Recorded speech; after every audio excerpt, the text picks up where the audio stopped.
Hello, everyone. Welcome to this evening's virtual event with Brookline Booksmith, featuring Annie Hartnett for celebrating the release of her book, Unlikely Animals, in conversation with Mona Awad. My name is Bonnie, and I'm a bookseller at Brookline Booksmith in Brookline, Massachusetts. If you're familiar with our store, which it sounds like some of you are, welcome back. And if this is your first time joining us, welcome. We are so happy to have everyone join our community this evening. And we so appreciate your support of our amazing authors and an independent bookstore through your purchases and attendance. And now allow me to introduce these two wonderful authors we have here tonight. Tonight's moderator, Mona Awad, is the author of Bunny, named a best book of 2019 by Time, Vogue, and the New York Public Library. It was a finalist for the New England Book Award and is currently in development for film. Awad's first novel, 13 Ways of Looking at a Fat Girl, was a finalist for the Scotiabank Giller Prize and winner of the Colorado Book Award. Her writing has appeared in the New York Times Magazine, Vogue, Time, McSweeney's, Plowshares, and elsewhere. She teaches fiction in the creative writing program at Syracuse University. Her newest novel, All's Well, was named a Best Book or Most Anticipated Book of Summer by Entertainment Weekly, O Magazine, and many more. Tonight's author, Annie Hartnett, is the author of the novels Rabbit Cake and Unlikely Animals, which we are all here to celebrate.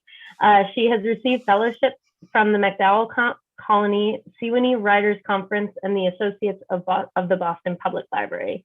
She studied philosophy at Hamilton College and has an MA from Middlebury College and an MFA from the University of Alabama. When she began writing Unlikely Animals, she was living in the groundskeeper's house of a cemetery, and she now lives in a small town in Massachusetts with her husband, daughter, and darling border collie, Mr. Willie Nelson. The book we're here to celebrate, Unlikely Animals, is the story of a natural-born healer, Emma Starling, who once had big plans for her life, but has lost her way. A medical school dropout, she's come back to small town New Hampshire to care for her father, who's dying from a mysterious brain disease. Clive Starling has been hallucinating small animals, as well as having visions of the ghost of the long-dead naturalist Ernest Harold Baines. Emma arrives home knowing she must face her dad's illness, her mom's judgment, and her younger brother's recent stint in rehab.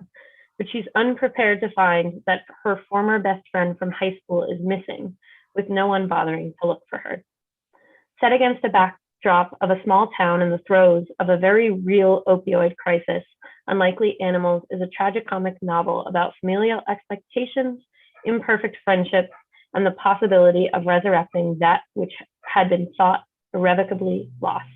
It is such a pleasure to have you both here tonight. Everyone, please make some noise in the chat for Annie Hartnett and Mona Awad. All right. Thank you all for being here. Oh, now you went black, and now I'm looking at a black. So let me look at Mona's screen so I can look at somebody. Need to pin Mona. Hi, everybody. I wish I could see all your faces, but I'm looking at your names, and it means so much to me that you're here. This book has been a long time coming, and so I'm so excited to talk about it with Mona, who is a writer I admire so much. And I'm going to start us off with reading a little bit of it. And then we have a lot to talk about, a lot of stories to tell. I'm going to read you some of the middle of the novel, so there is a slight spoiler. It's not a bad spoiler, though, so hopefully no one minds too much. I'm going to read a short chapter. So as Bonnie just told you about what the book is about, it is a young woman named Emma comes home to take care of her father, who is suffering from a brain disease that is a mysterious brain disease. The doctors don't really know what to make of it, but he's confused through parts of the book, and so he has developed a friendship with this real life person who was a naturalist in this part of New Hampshire. I'll tell you about more after I read, but he was a naturalist who was like a Dr. Dolittle who had animals living in his house. And he's someone I discovered and who was a big inspiration in the book. But so Clive is able to see this ghost. And so that's, I think, all you need to know for this section. Clive woke from his afternoon nap to find the ghost of Ernest Harold Baines sitting at the edge of his bed. This was unusual, Clive thought. The ghost had never shown up in the bedroom before. Death must be coming soon. What a lonely thought. Clive bravely dragged himself out of bed anyway and noticed he'd been napping in his undershirt and undies. It was 2 p.m., but he threw on his bathrobe and slippers. He saw no reason to get dressed, with nowhere to be, no classes to teach. Clive and Harold went downstairs with Moses on their heels, and they found the house was empty. Yet again, Moses was the only Starling family member standing guard. Moses is the dog. In the bright kitchen of the Corbin caretaker's house, Clive poured out an afternoon snack. 3 bowls of cereal, one for him, one for Harold, and one for the fox. In case the ghost of Harold's pet fox finally decided to show up, the ghostly vision Clive had only seen once, standing at the edge of the woods that day, the day his daughter Emma had finally come home. Clive knew the fox was the creature that Harold loved most in all the world, but he never came around with Harold.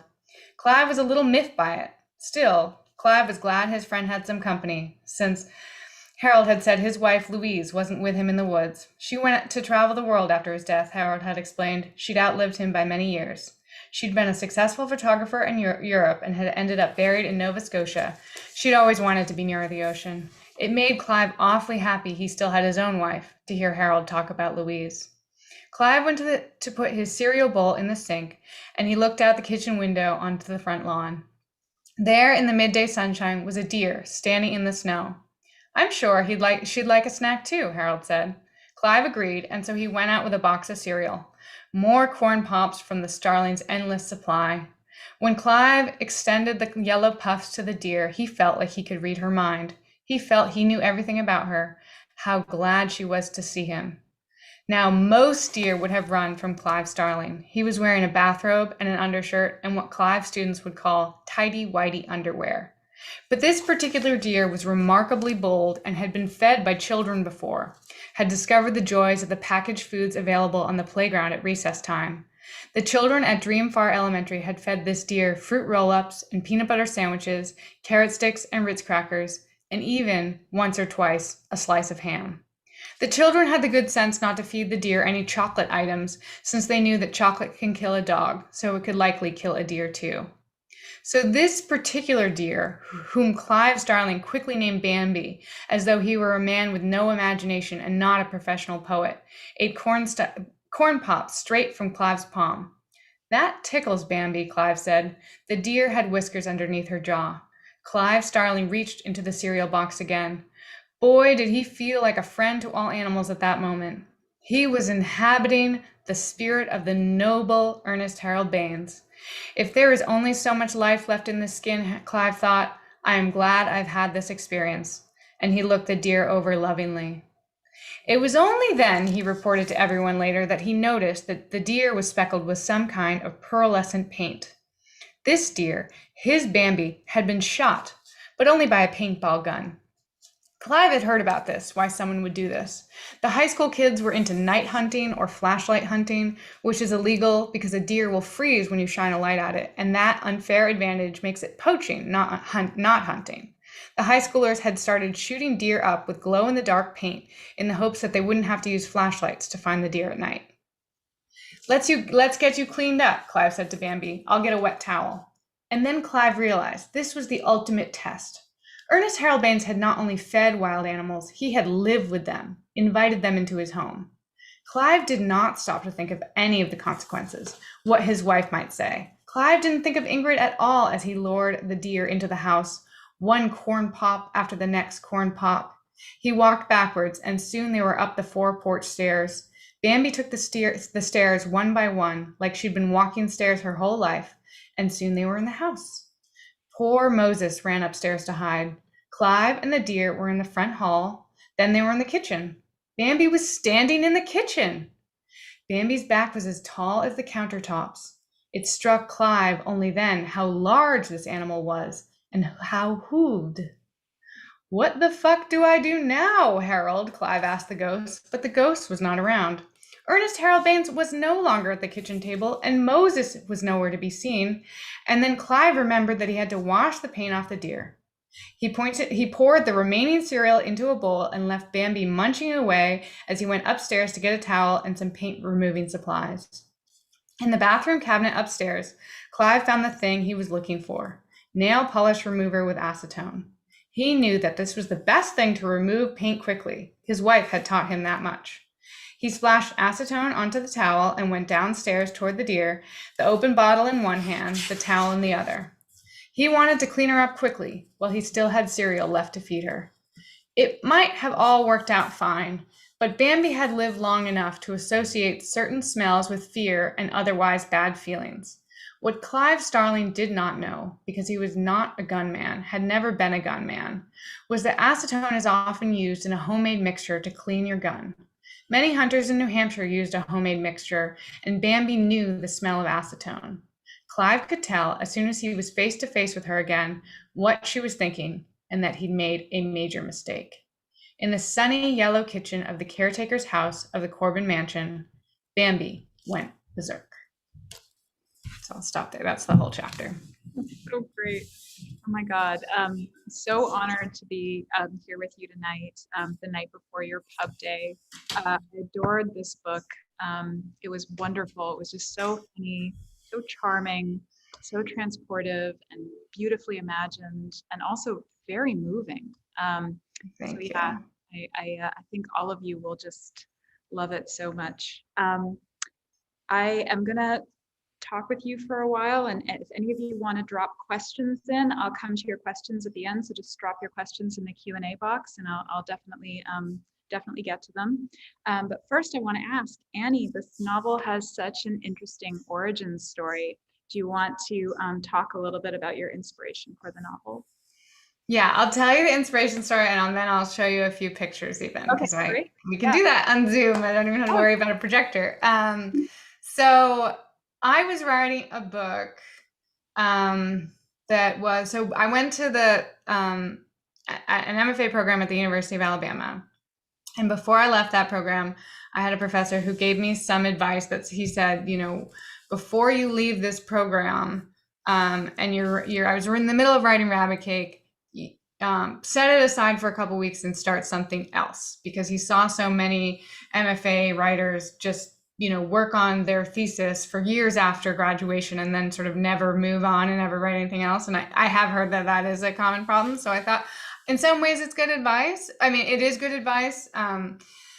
It just, it happened in an interesting way for me. So I started something, and it was about fifth graders, and it was about a small town. And then I set it aside because I really had a lot of work left to do with Rabbit Cake. And then, so I came back to this book about fifth graders in 2000, after Rabbit Cake came out. So 2017, I'm working on it, but I'm not loving it. And I was talking with my friend that we were both working on second books, and it was like, is the first cut the deepest? And then from then on, you just like do it, and it's not that fun anymore. So I'm trying to write something, just feeling no magic. And then I'm visiting friends up in Newport, New Hampshire. And we're driving along this forest, which is near Sunapee. Probably people are familiar with the area, but it's this sort of small town outside of Sunapee. There's these forested road we're on, and there's a covered bridge and nothing really else in the area. And all of a sudden we look up, and there's this enormous yellow mansion, and I'm like, what is that place? I want to go there. It looks like a beautiful hotel.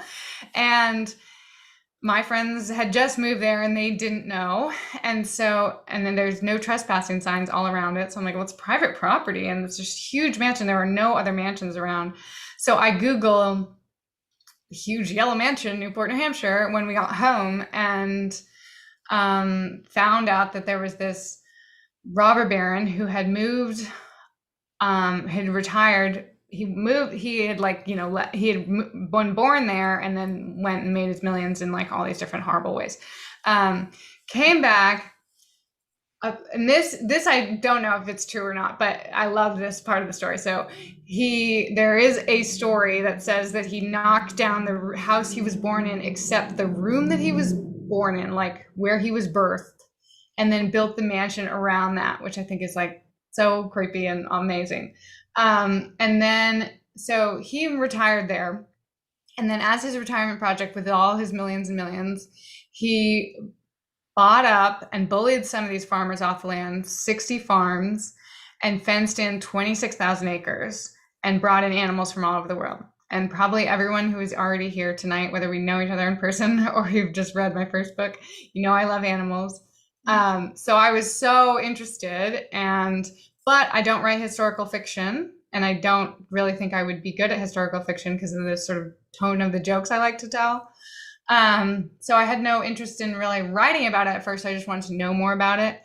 And then I find out through reading about it that the 26,000 acres is still there, and it's still enclosed, and it's sold out of the family, but there's 25 anonymous millionaires that still own this property, and they split it up between them. And I was like, wow. And it's all fenced in. There's signs that, I forgot, I should have put a sign, like I have a picture of the signs because I did go to the fence and see the signs, but they have weird wording. I forget what it says exactly, but it's no trespassing sign. It doesn't say like trespassers will be shot, which is what I say in the book. But so I became obsessed with this, and then I start going to the historical society in the town in Newport, New Hampshire.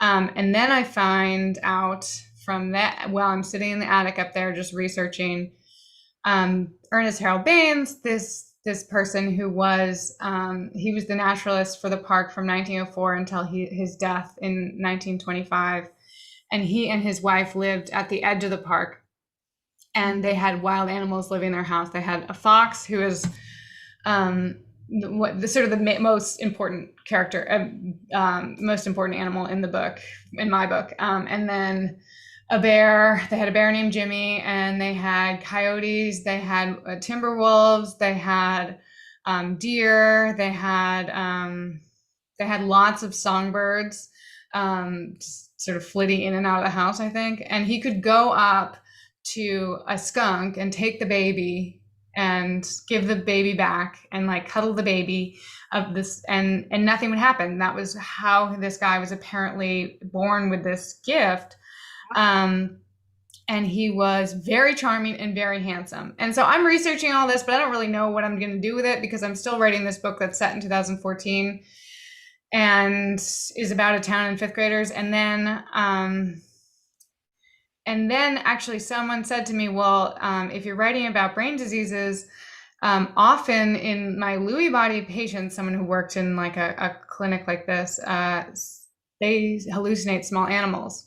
I was like, animals in the house. Oh my God. And so that is how it all sort of clicked together. And so Ernest Harold Baines became a ghost at that point in the book. And then there is like the playing with which animals are real and which animals, like in the book at that point, the scene I just read, you might think that the deer is a hallucination, but then he really much comes into the house. So I kept researching, and then as I'm talking to this librarian, asking her, what she knows about Ernest Harold Baines, there's another man who's just sitting across the room, sort of, I think, listening in, and he just pipes up and goes, Ernest Harold Baines, he was quite the womanizer. And I just love that because I'm super gossipy in my writing and in my life. And then there were other historians who confirmed that he was sort of this very handsome, I always think of him as like a George Clooney / Crocodile Dundee charmer with also this gift for animals. But his wife is home with the animals as he's down the road at the Cornish Art Colony bedding all the artists. So they never had children. They only had like lots of animals, but it's just, so I'll just show you a couple of pictures before we move on and talk about other parts of the book. But let me see if you actually go inside the park, or was it like the glimpses of it from the outside that tantalized you? So I yes and no have been inside the park because I became friends with, or I met, so I started writing the book without really much interest in getting inside the park.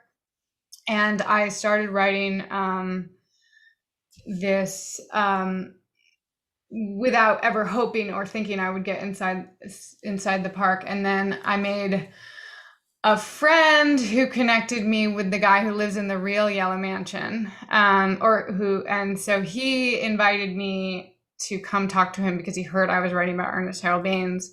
He did not know that I was writing the book sort of like that interested in the park. I think he was more interested in the history.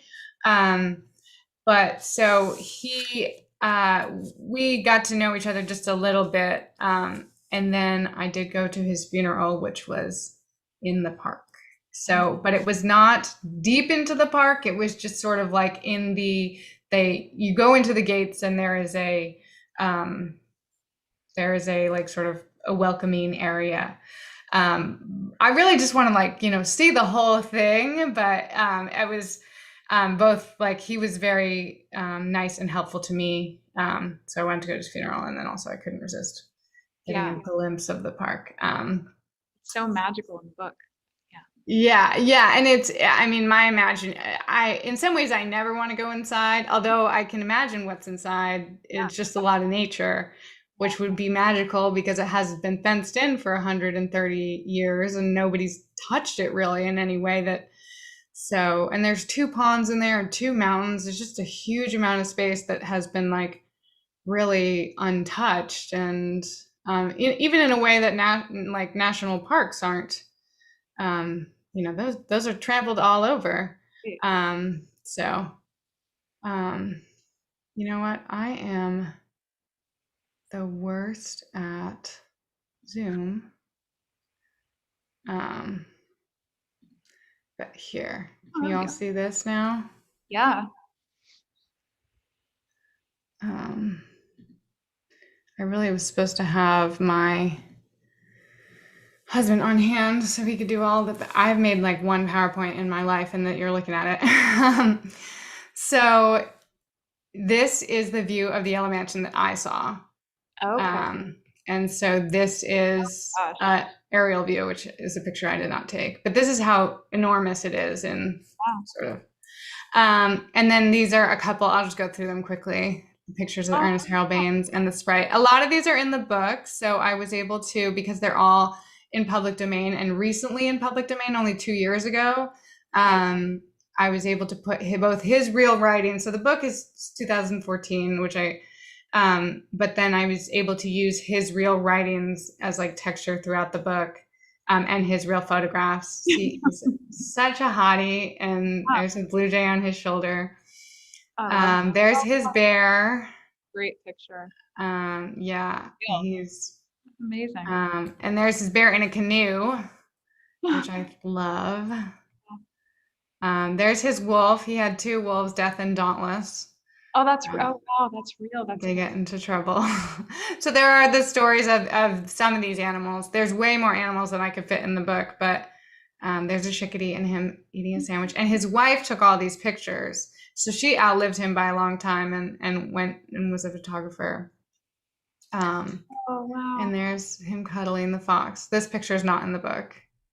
And then he had 2 tame bison and he was really instrumental in creating the American Bison Society, which was, Native Americans were it was just this horrible way that the government had conspired to slaughter Native Americans by slaughtering the bison because that was the main food source. And then there were naturalists that said, well, we should bring back the bison because there were only, I think, 2,000 left in the wild. And so Ernest Harold Baines was one of them. And the Corbin Park had the largest private herd. And so Teddy Roosevelt had been hunting in Corbin Park. And so he had seen bison up close. And so that's how he got on the board, and that's how they got money. And now I always forget whether I think there's 500,000 bison in the world now. So that's one of the only extinction bounce back stories and this is not in the book, but that's just an interesting side thing. And then there's the wife with the deer. That's amazing. So. Love that. Wow, that's so, there are pictures in the book and they're so amazing. And I wondered, I was like, where did you take license and where? It's always such an interesting question, especially as a fellow writer. I'm always so curious. you know? Yeah. How do you get pictures, and are they real? Yeah. Yeah. So just kind of thinking about the book has such an interesting point of view. I wanted to give you an opportunity to kind of talk a little bit about that, and I was so curious about it. Do you want to talk about the unusual point of view that the story has and what led you to tell the story that way? Yeah.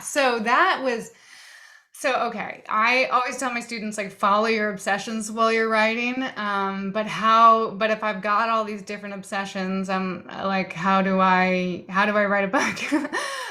So I wrote this full draft that had parts of Ernest Harold Baines and sort of lots about the park, but also the story of this healer that's come home to take care of her father, and figure out how she kind of comes to terms. So Emma Starling was born with a slight magic healing touch in her hands, which is, I like things that are like not fully magic, but are sort of like, some people do think that people have a healing touch in their hands. So I read a lot of books about healing touch. So she comes home and she has to come to terms with, like, whether or not she ever really had a healing touch. It's not enough to heal her father, and it hasn't been enough to help anything that has been going on in her family for the past couple of years. So she comes home and she's just feeling like very powerless and disappointed in herself as like a new adult. She's 22 in the beginning of the book. So I was writing about that. Then I'm writing about the park, and I'm writing about stuff that happened a long time ago a little bit. And but I've written this, like, I wanted this sort of omniscient narrator. I wanted it to feel like a small town, early 90s, late 80s movie where there's, like, you really get to know the town and all the different people in the town. So there's this omniscient narrator for the first couple drafts, and I had a friend who said, well, this omniscient narrator has so much personality, so who's talking? He keeps, or she or they keep making jokes, and who is it? And I was like, don't worry about it, I don't care. So finally I get to MacDowell, and I had a month at MacDowell. And when you get to MacDowell, they sort of like hammer home how amazing it is that you're there and all the people that have come before you, and not to waste your time, because, this is the place where geniuses have worked, and why did we pick you? And so as they tell you all this history about James Baldwin and like all these people that have been there, and then Thornton Wilder wrote Our Town there. So I'm writing this book set in New Hampshire. Then all of a sudden Our Town is mentioned to me, and the cemetery that Our Town is really sort of the one he based on is right there on the MacDowell campus. So I think I was there for a month, and I think on the second or third day I was like, well, maybe it's the cemetery, it's the residents of the cemetery. I already had Ernest Harold Baines as a ghost, so ghosts were already on my mind. And I loved the collective We already. So from like other books, not ones I had read, but I mean I had written, but I love The Mothers, and I love The Fates Will Find Their Way by Hannah Pittard. So I tried it, but I was very nervous because the cemetery, it is narrated by the residents of the cemetery in this town, and they have this omniscient sort of within town limits. They know everything, and they're very gossipy and they're very funny. But you'll see, like the chapter I read, they also disappear, and they let it just be kind of like you just think about, and then they interject. So they're very focused on, like, we don't get in the way of the story. So I was nervous about it because Lincoln in the Bardo had come out fairly recently at that point, and I was like, I love George Saunders, and do not think I'm George Saunders, and I'm not trying to be like a poor man's George Saunders. So this is a terrible idea, but I'll try it. I don't. And so I showed it to some friends when I was at MacDowell, and they were like, this is totally different. It's all you, and there's a long tradition there anyway, from Spoon River to like so. So once I had that permission, then everything kind of clicked for me in terms of like, okay, who would care besides you, Annie, about all these different things in the town, the past, and then what's going on with the opioid crisis in the town? Wow. the people who either like, remember 1904, and then the people who, and then so the ghosts, they kind of watch, they sit in the cemetery and they watch the town almost like we watch television, and they love the people in the town kind of like we love characters on television, like they desperately want the best for them. And they really root for everybody and want everyone to have a second chance. And that really helped me too with writing about things with a lighter way, because they understand the stakes in a way that the living don't. They know what happens after death. And so it is a book that is about death and is about losing your father, and also confronting your own death. Clive is confronting his own death. Right. But it's about the opioid crisis, but it's because it's told from the people in the cemetery, it's like much more hopeful than I think you could say until you read it. So Oh, it's so great. And it's like, I can't imagine another way into telling the story, especially the way that you wanted to tell it and what you were interested in. You're right, thinking about past and present. And that was one of the things I love the most about the book, is that it just brought me so completely into this world of the town. Like I just loved being there, it felt so richly imagined. I loved all the characters, like they were all thought about. I could feel that. I could feel their humanity. So I'm curious about the degree that you said Newport, right? Did Newport play a role in kind of configuring the town of Everton, which is the town where this takes place? And to what extent did you take license, and how did being in that town sort of inspire you that way, just in thinking about the way that you came up with setting? yeah, so I spent a lot of time in the town. Both I stayed at a Airbnb, and I stayed at my friend's house a lot, and would just sort of drive around and go to the historical society a lot and to the library. And then the town is both that town, and then it is and I took Plainfield, which is north of the town, which is actually where Ernest Harold Baines lived. So that's also sort of mashed in there, and that's where there is no real college up there, but there is the fictional college, and that's where I imagine the college is, like to the north in Plainfield. So I spent a lot, like there are things that are like, okay, that's really from the town. Like there's the gazebo in the town center, and that's very much like there is a really gazebo there. And then there are things that are not in the town. There is no statue of Austin Corbett in the town. And I also just, so there are, I think I'll be interested when the people I know that live there read it, and they'll be like, they'll recognize this, and they'll be like, where did you get this? This is definitely not our town. But for building the characters, I don't think I did not base anyone on people that live there, but I based people on either people I know in real life. I kind of make like a mishmash of, when I build a character, I don't know how you feel about this, but if I try to base a character just on one person that I know, it becomes like they don't feel like a real character to me. They just feel like a paper cut out of someone. And I think I've decided it's just because I only know that one version of that person, and we all have different versions of ourselves.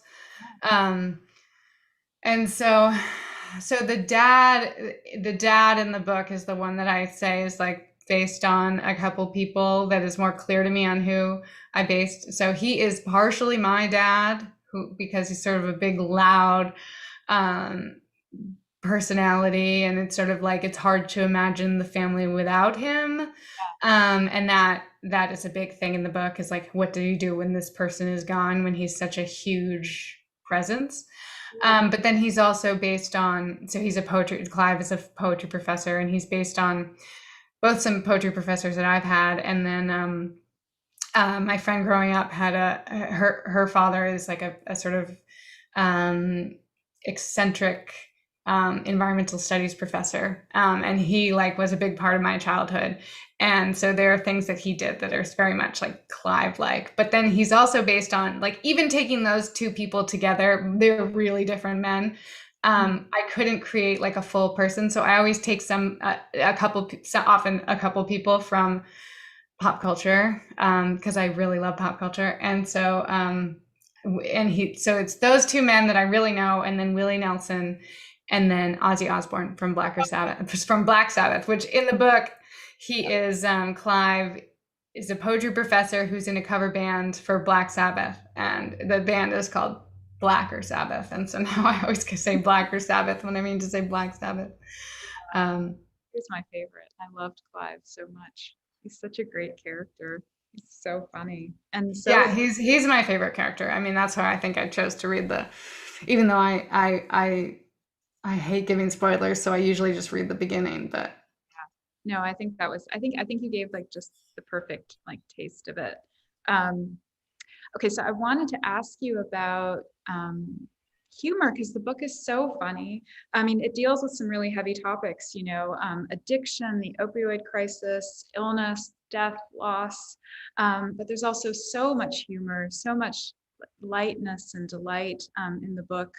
And I'm wondering if you can speak to your relationship to humor and how it's in conversation maybe with these darker elements.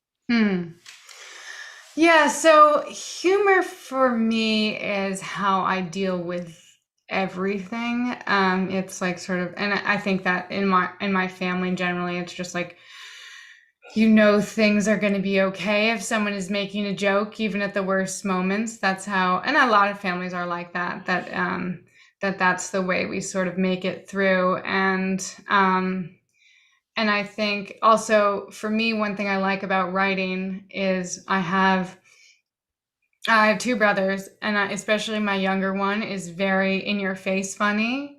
And he was always like the clown, and even my older brother is also, I think, just a little bit more, he's very sarcastic. And I've always been like sort of the quiet and the only girl, and I'm like the quiet, like making this sort of wry remark, but I always feel like no one notices that I'm the funny one, and no one notices or cares. So I think writing in some ways is the place where I've been like, oh, I can be funny, and in a way that people notice and appreciate, whereas I feel like it doesn't get noticed at a family dinner table. So I also find that humor is the way that we sort of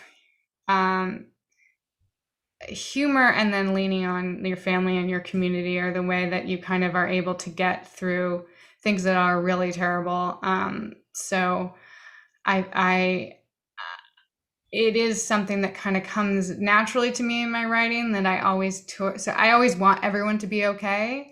That in my characters, like I want to put them through hell, but like I kind of want them to reach a place where they're okay. So I think the humor allows me to take care of them, and then reach a place with them that they're better at the end of the book than they were when they started. Yeah, I can feel that. I can feel that in the characters being with them and the way that they move through the story. And I really love that about it. I want to talk before we get to the questions, and feel free to drop your question in. If you have a question, I'll definitely get to it. I wanted to ask you about animals, because you love writing about animals and you do it so beautifully. And the book features a number of animals. We talked about this a bit. Clive hallucinates animals. There's a couple of foxes. There's the dog, rabbits, bears, and of course, rats. And I'm curious, because I know that animals also figure into, that's something we have in common, the rabbit figure into your first book too. So I'm curious what the draw is for you with animals as a storyteller, and what are your favorites and why? Yeah, I think with animals and humor are things that I kind of just can't resist writing about. And I was really actually very self-conscious about this, but working from first book to second book, there's a lot of animals in Rabbit Cake. And I had to sort of ask my agent and my editor, can I have animals in another novel? A lot of them. And they both said, I wouldn't like I would be sort of weirded out to read a Annie Hartnett novel without any animals in it. I have always, I think, seen animals as so much part of the world that I live in and that I want to live in, and that I will want the way that we interact with them to be better. And so it's some ways like my hope for the world is that we consider animals a little bit more. And that I'm also really interested in the things we can learn from animals. So much of the book is what happens to us when we die. And when I started writing the book, I was super depressed. My dog had died, who was the love of my life. And I took him everywhere with me, and he had cancer and died pretty suddenly. I should say the dog in this book does not die. If you don't read books where dogs die, the dog lives long after the book. But that was the place I was in when I was at the beginning of writing it. And then I went to see a dog medium, which I know makes me sound so nuts, but it was really helpful. And she said, when animals die, when dogs die, he misses you, but he has let you go too. He is on the other side, and he has let so much of the past, he misses you, but he is soaring now. He is just free. And that is so different than the way that we often talk about death with animals. There is the whole, people always talk about he's waiting for you on the other side of the rainbow bridge. And for me, I just felt well, if he's waiting for me, take me now. And so when I'm writing about death, I do think that, I don't know what happens when we die, and I certainly did not solve it in this book or even think that this is really what happens when we die. But I did like the sort of thought that animals have an easier time letting go of anything, and because they live in the moment when they're alive, and then so humans have a harder time letting go of things that have happened to them in the past. And they also would have a harder time, I would imagine, letting go. The people in the cemetery, one reason they sort of just can't move on is because they love the living so much and sort of wish they were there with them, and they can't let go of what happens in the town. Whereas animals don't have that they're not bound to. They're not held to the past in the same way. No, that's true. That's true. I mean, I feel so much, the animals feel like real characters in the book, which is something that I love that you can do. It's just, I feel like there was so much at stake whenever the fox or the dog Moses was in a scene, and even the deer, just, it felt like I was really with the deer in the house. Is there a reason why you were drawn to call it Unlikely Animals? Oh my God, I drove everyone so crazy with the title. Rabbit Cake was the title, the moment I sat down in the Starbucks and opened the document. And this book was called for a long time a title that I still love, but I do think it's just too long a title and too hard to remember. It was called The Creatures We Love the Most. And that is, so Ernest Harold Baines said in his writing, the fox, that's the creature I love most in all the world. And I love that saying. But I wanted a shorter title because I couldn't imagine myself saying that all the time. And so Unlikely Animals, I both really wanted to write a novel that plays a lot with coincidence. There's coincidence upon coincidence and just things that happen that are unlikely. And then Clive's got the animals that you don't know. They're in unlikely places. And so, and I just sort of liked how it sounded. And I like titles that mean more than one thing. So it's a title that I ended up feeling it's a good title. It's no Rabbit Cake. Rabbit Cake is I will probably never have a title that I will never think so much that is a good title. But yeah, this title makes, I think, adds something to the book, which once you've read it, which is kind of all you hope for. Yeah. I mean, It's a beautiful title and cover. I love these illustrations of the foxes, and you did some illustrations of animals too. I was wondering, were you illustrating as you were writing? Was that part of your process? So I did do the mat. So when I met McDowell, which was it was so useful for me to be there and was really important to this book.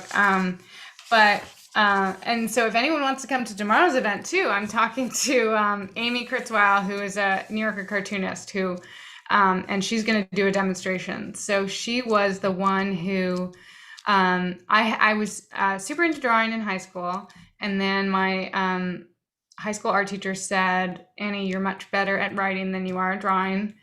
I was like, whew, okay. But that kind of did set me on another path. And so I stopped drawing and didn't draw for years.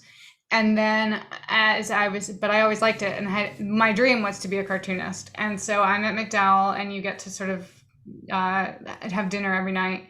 And Amy Kurzweil was there with, and I knew she was a New Yorker cartoonist, and I just approached her one night and said, like, you are the coolest person I've ever met. You have my dream job, and if I could ever like look over your shoulder and just see how it works, like that would be a thrill of a lifetime. And so she was very generous and gave me a demonstration. And then after that, we drew every night, and it was like kind of our thing, and with a couple of us. And so then my agent told my editor, Annie can draw. And so I drew the map. I mean, you all will have the book really soon. So I drew the map of the town. And then after that, so this drawing project that many of you are here because of probably, it's happened so randomly that someone gave someone pre-ordered the book and for Hanukkah and drew their wife like the cover of the book. And I was like, oh, like it's nice to have a physical thing if you say I pre-ordered the book, and I could draw, and like I like to draw, and I haven't drawn. It was part of the book, like writing this book for me. So I said like and I just put it on Twitter, like I'll draw you whatever animal you want if you pre-order the book. And then it just kind of spiraled from there. And now I've made 439 drawings, but I've made 2 for a lot of people. So it's probably closer to 500 because I didn't count those drawings. Either like I wasn't like perfectly happy, or I was like, this dog really needs 2 drawings. So I've been drawing since whenever Hanukkah was, December sometime. And I just stopped April 1st, although someone is supposed to win a drawing. Okay, well, tonight, so you might get a second drawing. Yeah. Somebody commented that they love the moose that you drew for them. Oh, good. I'm so happy. I like don't cry easily, but every time I see one framed, I really tear up, and I feel like very moved by. As a writer, you don't get to you get sometimes like really moving fan letters, but it's so immediate. Like I put it in the mail, and then I get a picture back with the dog, like my drawing and the dog or the frame. And it just feels like so much like I made that on Monday. By Friday, it's in a frame, and I feel so appreciated and so connected to this person that I didn't know before. So it's been like a real blessing in like a time that I'm so isolated from meeting people. It's been really fun. It's brilliant. You're getting a lot of love for the drawing. Oh, I'm gonna ask you. There's a few questions. Hopefully, we'll be able to get to all of them, but let's see. I'll start with Julia Fine asks, Hi Julia, can you talk a little more about coincidence in fiction? How do you keep coincidence from becoming a crutch or a gimmick? That's an interesting question. That is an interesting question. So I love part of this book is so much my love letter to John Irving. So John Irving, I had not read at all. And some people, it was mostly my father's friends it was really, I think a couple of my father's friends, and then a couple like reviews on Goodreads that said, she writes like John Irving. And didn't actually know what that meant because I hadn't read any John Irving, which just sort of felt embarrassing, but I hadn't. So I went and read Garp first, and I was like, oh my gosh, like I sort of see what they mean because, you know, we have a similar sense of humor. But like this novel is what I would really like to write, something like this that is much more expansive and that it like, and also I think that things feel almost meandering at the beginning because you're like, I don't know where we're going with all this, but I like the voice enough that I'm going to go with it. And you don't worry about that. You may not even think it's going to add up to anything. And then it all comes together in some big, like I wanted some big sort of magic trick, some finale in the beginning, in the end. And so with coincidence, people always say you can have like one coincidence and it has to happen at the beginning. And I think if you have magic, then you can do whatever you want. So much of the book there's a magic. It starts with a magic healing touch, and you're kind of like, is that real? Is that not real? And like, and there's a lot of the playing with, you know, how much magic she actually ever had, but having magic right at the beginning lets you get away with coincidence. And then also, if you do it with a humorous touch, like I think coincidence is harder to get away with when you're being really serious. And we're actually in my husband's office. I'm like this is my Zoom corner, but in my office upstairs, I made, it was not a negative review, but it was a slightly negative review of Rabbit Cake. It was like a positive review with one line that like cut me deeper than anything that a positive, negative review could have done. And it said like, you know, in some ways she like Karen Russell, who is like one of my heroes. And then it says, but sometimes Hartnett veers towards the silly.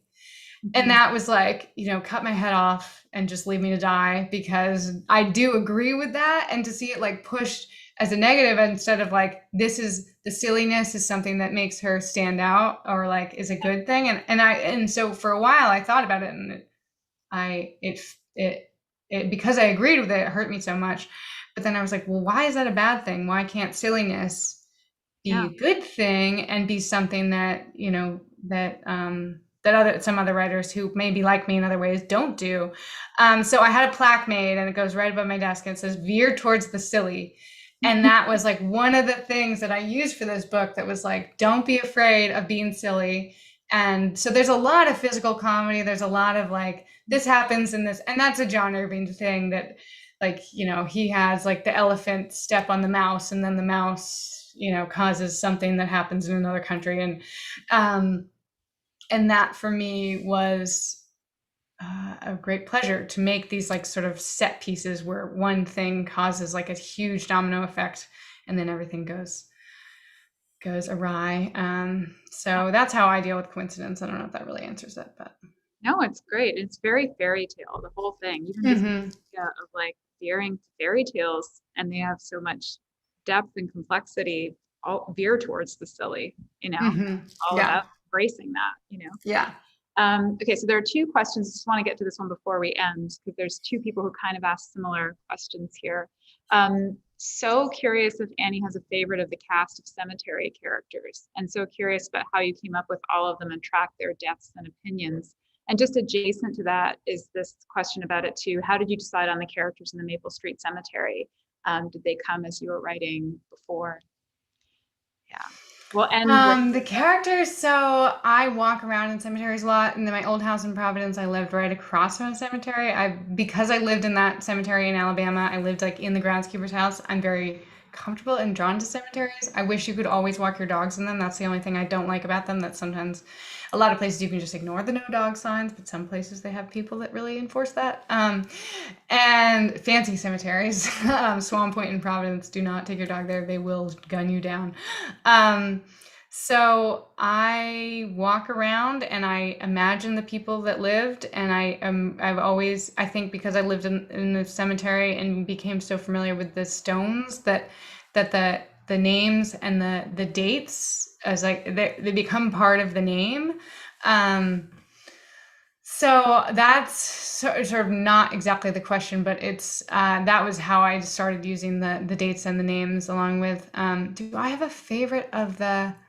Yeah, Charles Tepper is my favorite, and because he's got some good lines, and he's yeah, he's my favorite. I'll have a favorite. You've got to have a favorite. Yeah. There's a lot of them, and they're more important to me as a collective voice than as individuals. But he's my favorite. I like when they do the side commentary. Like I just Mhm. kind of like, yeah, they sort of comment on the side. It's really like funny and yeah, it's great. Okay, we'll ask one more since there is like another minute, we'll say. Kirsten Peterson asks, Annie, I was so fortunate to receive an arc of the book and was absolutely enchanted by it. I'm just sad I won't be able to read it for the first time again. Oh, that's always so nice to hear. Oh, In we'll addition, wipe your memory. in addition to the other layers of the plot, you really successfully and compassionately weave the opioid crisis in. Can you talk about the inspiration for this thread? Thank you for this book. It was a joy to read. That's so nice. Thank you so much. So yeah, as I'm writing this book I know my style that is kind of, and I'm talking about before I'd even written the book, right? I'm embracing like veer towards the silly. So that's my mantra. And then it's a book that's, it's in the copy. It says in the background of the opioid crisis. So it was not something I was originally intending to write about, or thought that I would be comfortable writing about, but I also do like to write about darker things, and wouldn't be someone that strays from darkness or from actual tough things that happen. I mean, it's a book about death. But so as I'm working on it, and I'm spending time up there, I'm just and I'm reading articles about this town, and there's just so much about how this town has been such a shadow over the town really since, for the past, couple of decades. And it became first, I think it was part of, wondering there was a missing girl in the town, and that was like, why wouldn't people be looking for her? And that was sort of a obvious answer. And then the brother, who was a character that really surprised me, because he was just kind of like a placeholder for a while for a character. I wanted like more to the family than just, and I love sibling humor. Like I've said, I've had two brothers. So I had the brother there, but he was just there for like little jabs. And then I filled out his backstory. And so he has gone to rehab a couple times, and he's had this sort of struggle for the past couple of years. And also just thinking about, if I'm dealing with someone who was born with healing hands, what can she do and what can she not do? And having that feeling powerless against her brother struggling with that problem, and then her father dying from a brain disease. It's kind of like, she has both failed her brother by not being there, and then because she's been gone in college and just has not been around. And then so much of the book is about how we can show up for each other in unexpected ways, and how Emma has to learn how to show up for the people in her family, and has, after years of not doing that. And then how the family has to heal, and Clive has shown up for his son in ways that we kind of wouldn't necessarily always give a person the credit for being a good father, but he is a good father he's a really good father at certain points. And so that, and I did do a lot of research, and I have friends who read the book to help me with those sections. But mostly it was just kind of making sure that I was, like I talked about with building characters, like making sure that everyone's got a lot of things going on. Yeah. And so Augie has a lot of, just like everybody, he's got several dimensions to him. And I think he's a character. He's one of the core most important characters, and he has probably my favorite scene in the whole book. I have two favorite scenes. There's one scene in the middle that's my favorite scene, that is Augie's scene, and then the final scene is my favorite scene. Oh yeah, I love that scene. It's so great. Yeah, Um, all of you should definitely read it. You will love it. I hope you like it. It was hard. So Yeah, no, it was a journey, but it was definitely worth it. Yeah. thank you so much. What a beautiful note to end on. I think those lovely descriptions of these characters and how intimately rendered they are. If anyone in the chat or any of our attendees haven't yet had a chance to pick up a copy of the book, I'm going to I dropped the link earlier, but I'll drop it again for convenience. If you want to pick up a copy, you can order from the link that I just shared until 9 a.m. tomorrow, and your copy of the book will be signed and personalized by Annie, which is really exciting. Also, all the folks who are here, please keep an eye on your email, because we're going to have a drawing so that you can win an original piece of art by Annie as well, as a thank you for attending. So definitely keep an eye on your email, and we will reach out to you and make sure that you get that beautiful art print. Thank you all for coming, and thank you to our two incredible authors, Mona Awad, Annie Hartnett. It's been such a interesting and engaging conversation. So thank you for sharing your writing wisdom with us. And I can't wait to read the book. I haven't had a chance to read it yet, but I'm so excited to finally have my hands on one. So yeah, thank you everyone for coming, and be sure to check your email and pick up a copy of the book if you haven't already. Thank you so much. Thank you. Thank you, Mona. Thank you, Bonnie. This was awesome. Thank you, everyone.